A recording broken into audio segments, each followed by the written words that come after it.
हाँ जी, मेरे हाथ में है। आज हुआ सीए इंटर का टेक्स्ट का पेपर। मैं बच्चों के एग्जाम सेंटर से खुद होके आया हूँ। आज आपने वो वीडियो नहीं देखी तो देखिएगा। बच्चों के हमने रिव्यूज लिए। पेपर बहुत ही ज्यादा मुश्किल नहीं था, बहुत ही ज्यादा आसान भी नहीं था। कुछ क्वेश्चन ट्रिकी थे। क्या पेपर कहां से आया, तो मैं बहुत जल्दी सॉल्यूशन आपको इसका कि इसमें क्या क्या आंसर होने चाहिए। जो कुछ बच्चों की मेरे पास क्वेरी है कि क्या क्या ट्रीटमेंट इसमें होना चाहिए, इनकम टैक्स का भी, जीएसटी का भी, जितना सुपर फास्ट स्टेट में हो सकता है। जो बच्चे ग्रुप 2 वाले इस वीडियो को देख रहे हैं वो बाद में देख लेना अपने एग्जाम के बाद। जिनके ग्रुप 1 के एग्जाम खत्म होंगे उनके लिए मैं वीडियो बना रहा हूं। पेपर कहां से आया, जैसे हमने आपको एक टैक्स की सुपर 40 की लिस्ट दी थी। इसमें कुछ एडजस्टमेंट्स जो यहां पर जैसे रेजिडेंशियल स्टेटस और स्कोप, अगर आप इलस्ट्रेशन नंबर 8 करके गए होगे तो पेपर के अंदर ये जो क्वेश्चन आया है आपका पहले वाले क्वेश्चन के बाद रेजिडेंशियल स्टेटस एंड स्कोप वाला question, I can guarantee you कि आपने 110% ये क्वेश्चन कर दिया होगा। सारी एंट्री उस वाली इलस्ट्रेशन के अंदर कवर्ड थी। अभी आपको मैच भी कराता हूं कि एंट्री क्या थी। फिर मैंने आपको कंप्यूटेशन ऑफ टैक्स लायबिलिटी का क्वेश्चन कराया था, क्वेश्चन नंबर 10। अभी एक वीडियो डाली थी मैंने शायद कल ही कंप्यूटेशन ऑफ टैक्स लायबिलिटी की। अगर आप उतना करके चले जाएंगे and I can guarantee you कि आपने अगर ये 3-4 क्वेश्चन की एडजस्टमेंट जो मैंने कराई थी अगर आप करके गए होगे तो 200% आपका जो पेपर का ये वाला पार्ट था, जो फर्स्ट वाला पार्ट था, वो आपने अटेम्प्ट किया होगा। क्या क्या ट्रीटमेंट होने चाहिए मैं आपको अभी जल्दी से बताता हूं। फिर मैंने प्लेस ऑफ सप्लाई के भी क्वेश्चन कराए थे, आपको जरा ध्यान से दिखाता हूं। आपको क्वेश्चन भी देखिएगा। जैसे मैं जीएसटी वाले पार्ट पे चला जाता हूं फटाफट से, जीएसटी वाले पार्ट, और जो कंपलसरी क्वेश्चन थे वो मुश्किल नहीं थे बिल्कुल भी, मुझे ऐसा लगता है। तो मैं जीएसटी वाले पार्ट पे आया जिसमें क्वेश्चन ने आपसे प्लेस ऑफ सप्लाई पूछा था। कहां गए भाई प्लेस ऑफ सप्लाई वाला क्वेश्चन, जल्दी से। ये रहा क्वेश्चन ने पूछा प्लेस ऑफ सप्लाई। देखो लाइन देखो, अनरजिस्टर्ड व्यक्ति है, कुरियर से व्यक्ति को क्वेश्चन भेज रही है। प्लेस ऑफ सप्लाई का क्वेश्चन मैंने पहले से मार्क किया हुआ है। अगर आपने वीडियो नहीं देखी तो वीडियो देख लीजिएगा। प्लेस ऑफ सप्लाई क्या होगा, अगर कोई व्यक्ति जो है ट्रेवल करता है, एक तो ये वाला पॉइंट था, एक कुरियर वाला पॉइंट था जो मैंने इंपॉर्टेंट लगाया हुआ है। क्वेश्चन नंबर कौन सा है मैं एक बार चेक कर लेता हूं फटाफट से। Management what is the place of supply including, देखिए ये रहा कुरियर वाला क्वेश्चन, ये रहा। ये है आपके स्टडी मटेरियल का practical question number 6 plus next question पे मैंने स्टार लगाया हुआ कि अगर कोई व्यक्ति to and from back journey से जाता है तो उस पे क्या होता है। और पेपर के अंदर क्वेश्चन देखिए उन्होंने यही कहा था कि यहां से एक फ्रॉम जर्नी थी और एक बैक जर्नी थी। इसी का क्वेश्चन था, इसी का सॉल्यूशन करना था। क्या क्या आंसर होने चाहिए थे, सारी चीजें मैं आपको बहुत ही जल्दी तरीके से, सुपर फास्ट तरीके से बताऊंगा। आपका पेपर कैसा रहा और क्या आपने इस पेपर के दौरान जो भी रिवीजन वीडियोस, नोट्स, लेक्चर्स वगैरह लिए थे, क्या आपकी इससे मदद हुई और पेपर में कुछ चीजें आप एक्स्ट्रा अटेम्प्ट कर पाए, मुझे कमेंट बॉक्स में कमेंट करके जरूर बताइएगा। वीडियो का लाइक टारगेट रखते हैं 100 का। आई होप इसे इजीली अचीव कराते हैं। चलिए वीडियो को शुरू करते हैं। सुपर फास्ट एनालिसिस एंड थोड़ा सा सॉल्यूशन भी बीच बीच में चेक करें।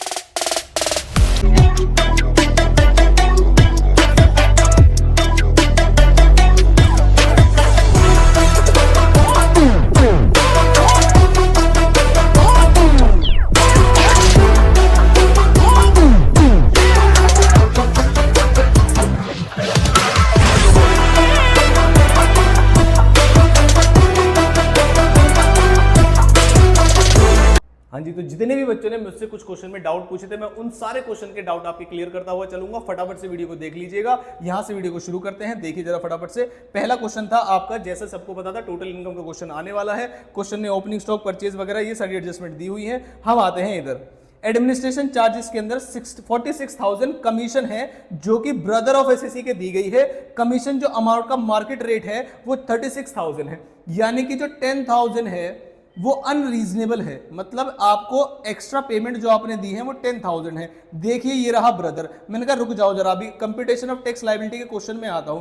क्या मैंने आपको क्वेश्चन कराए थे और उसमें ब्रदर वाली एंट्री थी, मैं अभी चेक कराता हूं जरा, आपको देखिएगा जरा ध्यान से। Salary includes 20,000 paid to his brother, जो कि अनरीजनेबल थी 2,500। बस उन्होंने अमाउंट अलग अलग दे दी है आपको। और इस क्वेश्चन में कोई भी एंट्री में कोई चीज नहीं था कि 46,000 का आपने पेमेंट की है, ब्रदर को की है, और 36,000 उसका मार्केट रेट था। अनरीजनेबल अमाउंट आपको बस बैलेंस करके निकालना था, उस वाले पॉइंट में दिया हुआ था। एसएससी ने 33,000 पे किए हैं कैश में ट्रांसपोर्ट कैरियर को। इसमें जो लिमिट होती है वो होती है 35,000। क्या ये वाली एडजस्टमेंट भी मैंने आपको स्टडी मेट के कंप्यूटेशन में वीडियो में कमेंट करके जरूर बताइएगा अगर आपने की है तो। कौन से क्वेश्चन में वो एंट्री थी मैं फटाफट से दिखा देता हूं आपको कि हाँ इसमें भी एक एंट्री है। जैसे ये रहा, रिपेयर एंड मेंटेनेंस कैश में दिया था उन्होंने पीजीबीपी में। जल्दी से बताता हूं मैं आपको कौन से क्वेश्चन का पार्ट था। जल्दी जल्दी जल्दी आइए भाई, कहां पेमेंट गई थी, ये रहा। मिसलेनियस एक्सपेंस के अंदर 30,000 की एक पेमेंट थी जो कि हम ट्रांसपोर्ट ऑपरेटर को कर रहे थे। यहां पर अमाउंट 30,000 है और जो पेपर में अमाउंट आया वो 33,000 है। दोनों ही हमारे विद इन लिमिट्स है और दोनों ही एंट्री मैंने वीडियो में करा रखी। कंप्यूटेशन ऑफ टैक्स लायबिलिटी की शॉर्ट वीडियो, बिल्कुल शायद 30-35 मिनट की होगी, आप जाके चेक कर सकते हैं। नेक्स्ट एक सम है 4,000 पर मंथ का salary to staff throughout the year and has not been recorded in the books. तो क्या करेंगे, इसको हम net profit and loss accounts में से माइनस कर देंगे। इसका क्या करेंगे, इसको हम 10,000 को ऐड कर देंगे और इसका कुछ नहीं करेंगे, बिल्कुल कोई भी दिक्कत वाली बात नहीं है। बाकी छोटी छोटी एंट्रीज थी इसमें, मुझे लगता है इसमें कोई दिक्कत वाली बात आपको नहीं रही होगी।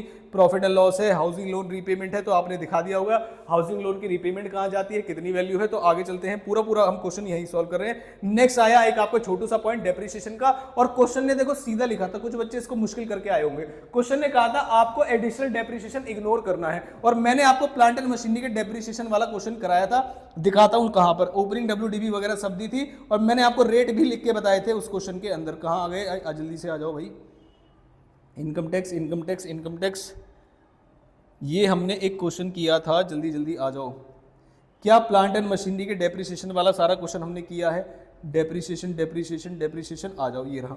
रिटन डाउन वैल्यू का क्वेश्चन था, फर्नीचर प्लांट एंड मशीनरी, और इसी के अंदर कुछ क्वेश्चन हमने बीच में से बाय किए थे। उन्होंने कहा कुछ खर्चे हमने यहां पर किए हैं, और हमने वहां पर 50% अमाउंट, देखो 7.5% मोटर कार परचेज की थी। इसी कैटेगरी का एक क्वेश्चन था, ओपनिंग WDV थी, asset use for more than 180 days, तो इसमें नॉर्मल डेप्रिसिएशन मतलब 15% लगना था। Total addition during the year जो ये रही, मतलब बाकी जो 180 डेज से लेस की थी, तो उसमें जो डेप्रिसिएशन लगने वाला था वो आपका लगने वाला था 7.5% के रेट से। आई होप आपने ये वाला क्वेश्चन भी कर दिया होगा। नेक्स्ट क्वेश्चन आते हैं, मिस्टर तिलक 35 ईयर्स, इसने फॉलोइंग इनकम है, पूरी की पूरी एंट्रीज। मुझे लगता है ये वाला सबसे सिंपल क्वेश्चन था, वेरी वेरी सिंपल। कैसे, जरा ध्यान से देखिए। उन्होंने कहा एक ROR है, तो ऑलमोस्ट जो इनकम एग्जेम्प्ट नहीं होती है वो सभी ROR में टैक्सेबल होती है, बट NOR, तो इसमें क्या होता है, इसमें एक ही क्वेश्चन ऐसा होता है जिसमें बिजनेस इंडिया से कंट्रोल किया जाता है, बाकी सारी चीजें बाहर होती है, अदरवाइज NR और RNOR में कोई डिफरेंस नहीं होता। छोटे छोटे पॉइंट्स बनाता हूं। रेमुनेशन 50,000 की सर्विसेज मलेशिया में रेंडर की है, मलेशिया में ही क्रेडिट हुई है और इमीडिएटली इंडिया में आई है, तो ROR में तो टैक्सेबल होगा, RNOR में टैक्सेबल नहीं होगा। क्या ये चीज आपको मैंने बता रखी है अपने सुपर 40 के अंदर? जरा चेक करता हूं सुपर 40, क्या कोई ऐसी इनकम है जो हमने बाहर ही कमाई है और बाहर ही है और बाद में इंडिया में लाई गई है? चेक करते हैं। और इनकम है हाउस प्रॉपर्टी की जो कि लंदन में है और डिपॉजिटेड भी लंदन में है, बाद में इंडिया में लाई गई। ऐसे ही सेम एंट्री है, सुपर 40 है। देखो मैं ऊपर करके बताता हूं आपको, ये सुपर 40 की लिस्ट है। अगर आपने एंट्री की होगी तो पक्का पक्का पेपर में ये वाले पॉइंट करके आए होंगे। प्रॉफिट जो है बिजनेस में इंग्लैंड में है, कंट्रोल बॉम्बे से हो रहा है। सबसे इंपॉर्टेंट पॉइंट है कि प्रॉफिट कंट्रोल बॉम्बे से हो रहा है। मैं एक बार चेक कर लूं क्या इस वाले क्वेश्चन में ये वाला पॉइंट था, कंट्रोल वाला पॉइंट। देखते हैं जरा चेक करके, ये रहा। Income earn from business in Germany controlled in Delhi, तो एक कंट्रोल वाला पॉइंट भी RNOR वाले पॉइंट में जो है टैक्सेबल होता है। आई होप अगर आप सुपर 40 के क्वेश्चन को अच्छे तरीके से कर गए होंगे तो मेजॉरिटी जो आपके एडजस्टमेंट्स थी वो आपने कवर कर ली होंगी यहां पर। तो क्या, और जिसमें जो 25,000 है वो रिसीव्ड इन इंडिया है, तो इसका कोई फर्क नहीं पड़ेगा। दोनों ही केस में 3-3 लाख रुपए एडजस्ट हो जाएंगे, आपको कोई भी परेशानी नहीं आएंगी। कुछ बच्चे इसमें कंफ्यूज हो गए, लेकिन RNOR में भी वो 100% टैक्सेबल होता है। Amount brought to India out of past foreign एस्टेक्स इनकम, इस पर भी किसी भी केस में कोई टैक्स नहीं।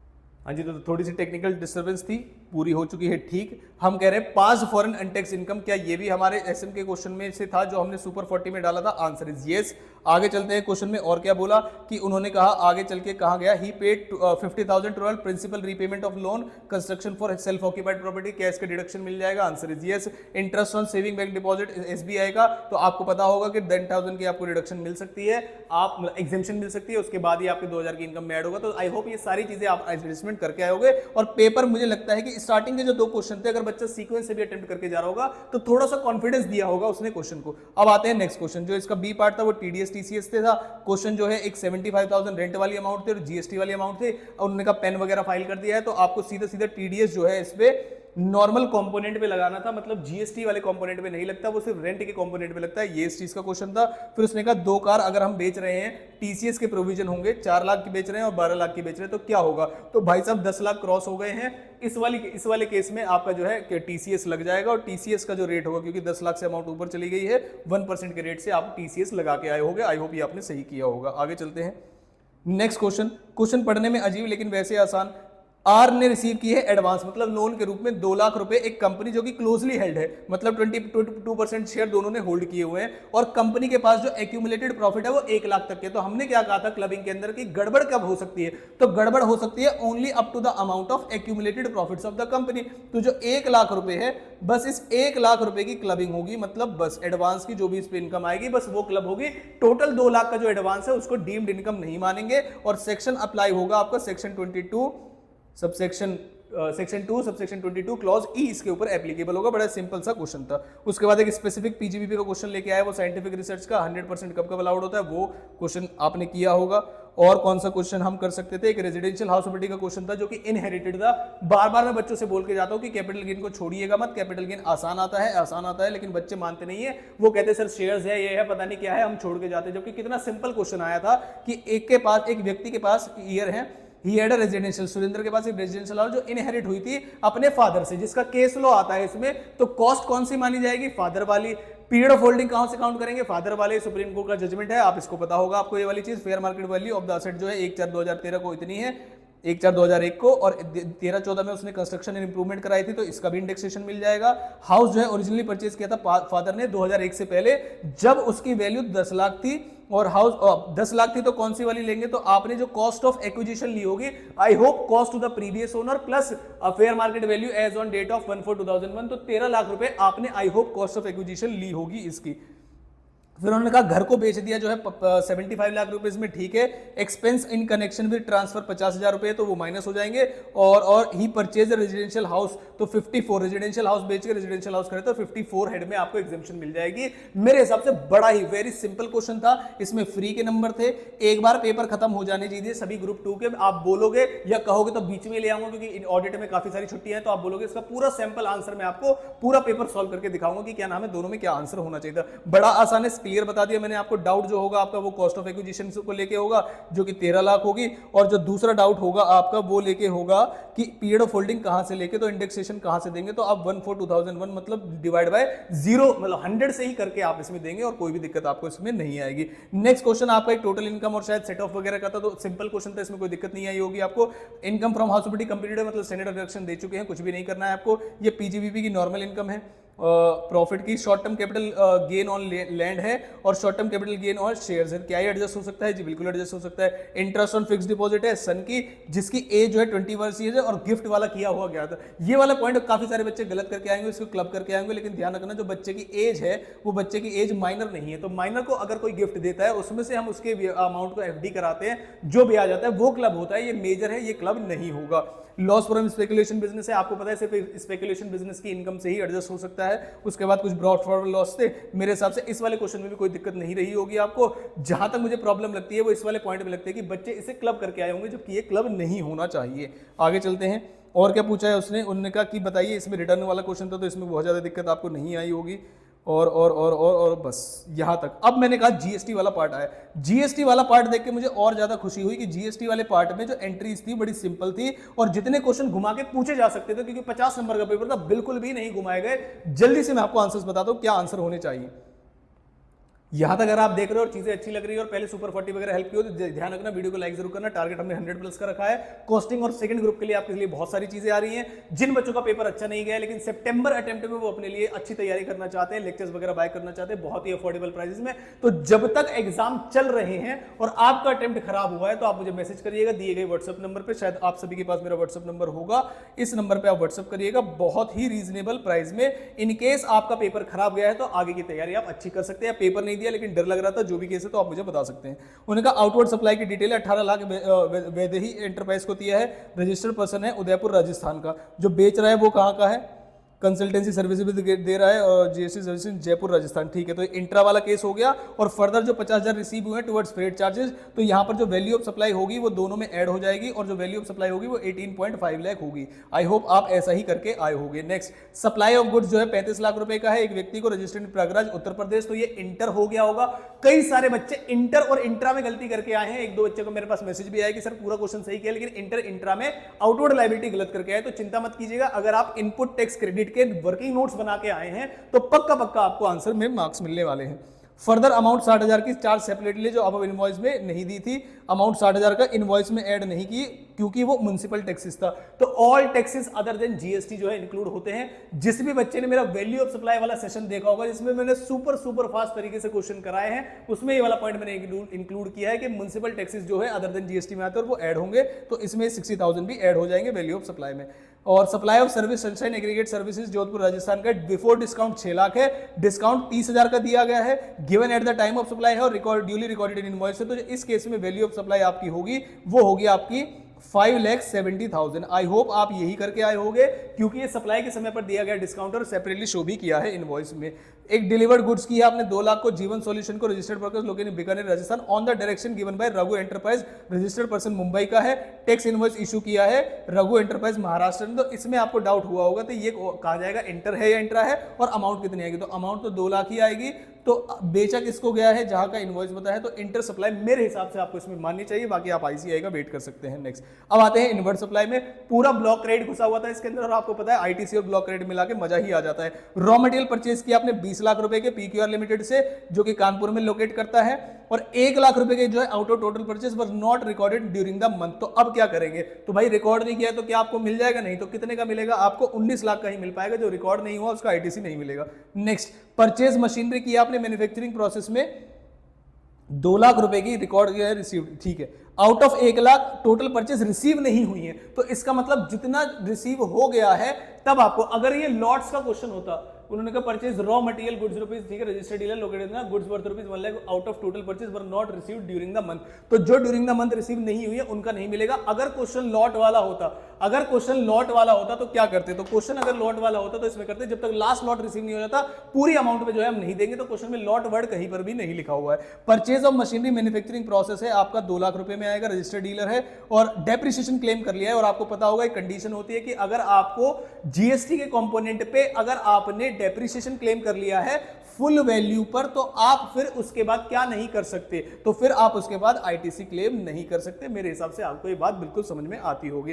ट्रक परचेस किए हैं 15 लाख रुपए के रजिस्टर्ड डीलर से, transportation of goods, GST rate truck है, क्या ट्रक अलाउड होते हैं, यस, ट्रांसपोर्टेशन ऑफ गुड्स पूरे अलाउड होते हैं। रेट आपने मेरे हिसाब से सही लगाया होगा। आई जस्ट होप आपने सभी एंट्री में इंट्रा और इंटर को अच्छे से पहचाना होगा कि रजिस्टर्ड व्यक्ति कहां का है, कहां से खरीद रहा है और कहां बेच रहा है। परचेज की है कार जिसकी सीटिंग कैपेसिटी है 7, बात खत्म हो गई।